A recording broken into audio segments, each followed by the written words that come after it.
Hey, deserving listeners, Love is Blind, The Reunion, Season 8. My name is Dr. Kirk Honda. I'm a therapist and a professor. Keep in mind that everything I say is completely speculative based on an edited reality TV show. I'm always using it as a jumping off point to talk about things that we can say more generally. So keep that in mind. Let's watch. You're mine. I was still very conflicted at that moment. I felt like I got there emotionally with Devin. I love Devin a lot. I think it's very apparent as I watch it back. But we just were not in alignment on some really important things. Like what important things, Virginia? Devin told me a lot of... Okay, that's a good question by the host to get some specifics. Often I'll have questions in my mind along those lines and they don't get asked. So that's, and maybe Virginia doesn't want to get into it, which is fine, but I am curious. Like what important things, Virginia?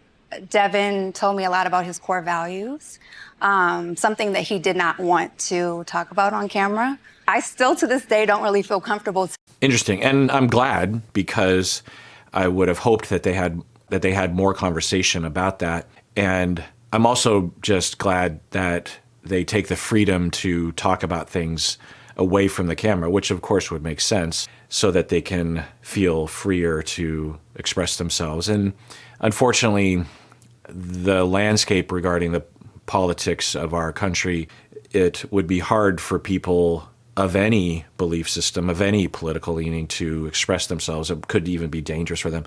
So I'm glad that they did talk about it, but it sounds like let's see. Something that he did not want to talk about on camera. I still, to this day, don't really feel comfortable telling you Devin's views, but I will be really clear about mine. Okay. I 100% support the LGBTQ community. Okay. So she starts off by saying, I don't feel comfortable outing him, I think is what she's saying. Maybe because she wants to protect him. So maybe that's what she was talking about specifically at the wedding, when she's like, yeah, I don't know if it's a cultural thing, but we protect, which I interpreted as women sacrificing themselves for the problems of the men in their life, I think was the way that she seemed to be saying it. I don't know. But she says, I don't want to disclose what we talked about off camera, but I will talk about my own values, which is I support LGBTQ people. Therefore, we can conclude what he might have said, which we can only speculate, but I think we're hearing what he told her off camera. I also believe that women should have the decision to choose if they want to have an abortion or not. I also believe that different religions should be valued, that is our different ways of communicating to God, like different languages. Okay, so I think we're hearing. And we don't know what he said, if there was nuance there. On camera, he seemed in a very strained manner to agree with what she was saying about those issues, right? But it was suspicious given the way he was wording it and how resistant he was to even answering the question, and the little bits of indications that he was saying, in his reaction to Brittany, right? But that, his reaction to Brittany could have been ignorance, which is potentially excusable, but others might say it's your job to educate yourself properly and to avoid, sources that are dubious, and there's validity to that. But anyway, so I think we're hearing, and that's not surprising. And I guess as a citizen watching the show, that is a bit satisfying to get some specifics, right? I think we're hearing, because at the time when she said no at the altar, I thought, well, if you were that close to getting married, and Sarah too, that wouldn't you really want, because let's say you're in love. From the outside, we can say like, yeah, screw that guy. I don't agree with him. But these individuals, they're in love, especially the way that Sarah presented, the way she talked about him, the way she longed for him, the way she missed him, the way she reached out for him. It was all encompassing passion and love and seemingly also lust, right? And it's the full package. He got all guns a-blazing. And I was thinking, and presumably Virginia had that as well. And I was thinking, well, if you're that close to finding your soulmate, the one, that's how they felt. And there's this big question mark and concern. Wouldn't you really grill him and say, look, we got to talk about this. We got to go line by line. And if you do disagree, then we've got to talk about whether or not there's a way forward for you to change your mind, or for you to listen or modify your point of view. Or you're free to have your point of view, but let me show you a video, or let me tell you a story. Let's go to this other church. Or, it just seems like you would fight. And if that didn't work in the time span that they had, a couple weeks, then you gave it your best, and then you say no. But the way it looked, and Virginia's talking about it now, was that they had a very strained on-camera conversation once, right? And then you say, okay, let's move forward to the wedding, and I'm in love, and and then at the altar, you're like, yeah, I have this question as to whether or not, but we're hearing otherwise, which I'm so happy to hear that she did drill down on it.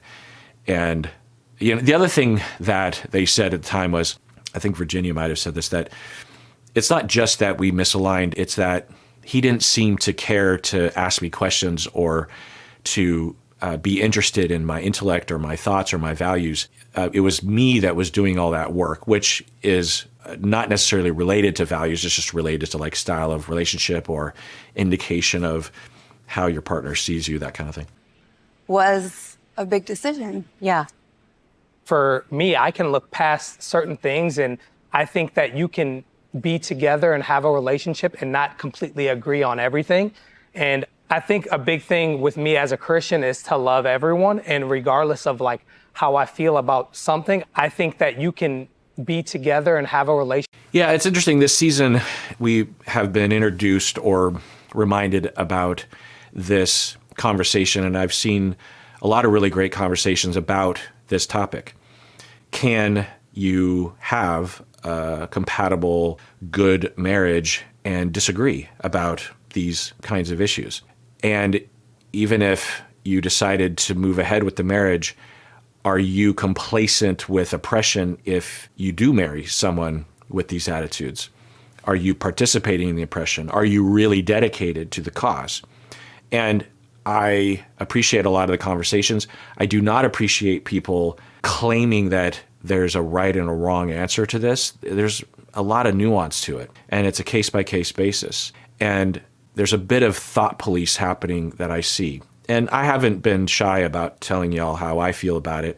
Whenever I do any sort of political leanings test, I'm a progressive liberal. I'm like progressive liberal, meaning that I am supportive of taxes for welfare and for healthcare and for government agencies and for pushback on capitalists to manage the exploitation of the consumer and the people and the corruption of the government.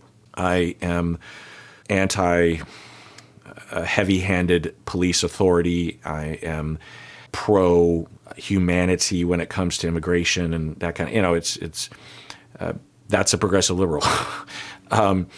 What is typically associated with liberalism are other kinds of more, minutia topics, but what I just described to you has been and is the core of liberalism. And freedom of the press, freedom of speech, that kind of thing, freedom to speak out against authority, freedom to boycott, if you're aware. Anyway, also checks and balances within the three branches of government, the judicial, the executive, and Congress. I will say, even though I am passionate about that, and I have been for many, many years, I've been an activist for 30 plus years, I still say that if people hold different points of view, and particularly if someone wants to marry someone with different points of view, each individual has one life to live, and it's hard to find a soulmate, and it's hard to move forward. And this notion of this hard line of like, I'm going to cancel you because you are associating yourself with a Republican, I just find to just be so simplistic. I like, what goal are we achieving? And are there moments like that? And I even said in a video that even though I say all this stuff, for me personally, I would absolutely have broken up with Devin and with Ben on the first conversation. I would have been like, you don't know? You don't have an opinion about BLM? We're done. You don't have an opinion? You don't know? No offense, but we're done. I don't care how much I like you. Like, there's no way that romantically we're going to work out. You're going to annoy the fuck out of me. So, you know, so every individual is, but you know, if someone else had a different point of view, if Ben married, if Sarah married Ben, I would absolutely not fault her for any. Everyone has to figure out how they want to do this thing, you know? So I don't appreciate that discourse at all. It is done by both sides of the aisle, this like cancellation of individuals who are just trying to live their lives and accusing them of virtue signaling and all just kind of just complete fucking bully bullshit, which has to fucking end, by the way. And I'm sure none of you are doing it. So I'm angry. None of it's happening to me, by the way. Or if it is, I don't know about it. I'm sure some of it is, but I'm not talking about me. I'm talking about them. And it is enraging to see cast members being attacked. For this, it's hard. Okay, so there's that. So what he's saying, I agree with, but I also absolutely support Virginia. And what I would say is that every dating individual is free to decide what their deal breaker is. If an individual wants to date, if, you know, let's say you have a progressive liberal who is going into dating and they have a policy of like, look, you know, if someone's not in alignment, even if, you know, someone's a Trump supporter or a MAGA or a Republican or something, or they don't know, they've avoided because of their privilege. For me, I will not have that as a deal breaker. It's a concern of mine, but it's not a deal breaker. People are free to make that choice, and no one from the outside can tell them not to do that. That's my take. I'm firm about that. But if another person wanted to say, no, that is a deal breaker for me, then that is also okay. You can have a deal breaker as long as you're clear, right?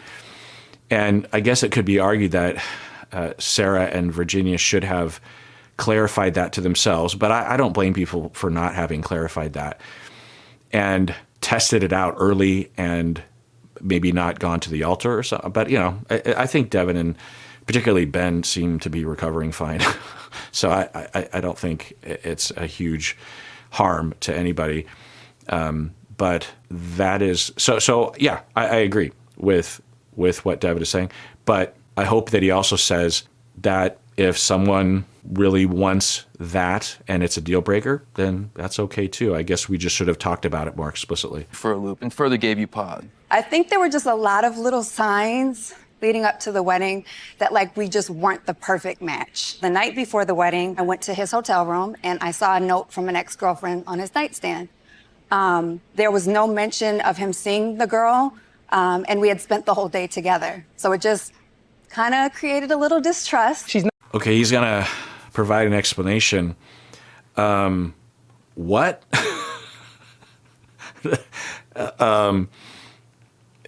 Some distrust? A note on near his bed? Some. Let's see what he says here. Not really. That's not who I see her as, my ex. She's one of my best friends.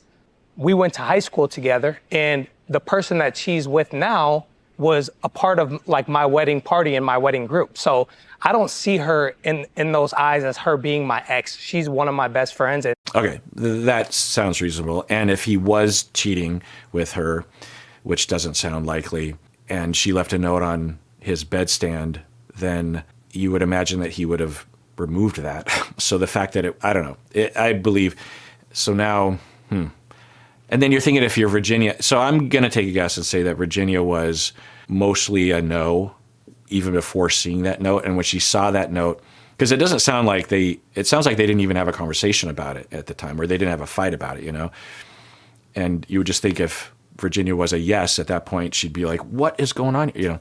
So I'm guessing that Virginia was mostly done in season out, and it's just like, oh, I don't like that. But anyway, My relationship with her in the past or anything like that, it had everything to do with her just being proud of everything that went on and her being happy that I found Virginia. And Virginia met her. I did. We met And each other. did you know at that time when you met that they were dating? No, I didn't know that.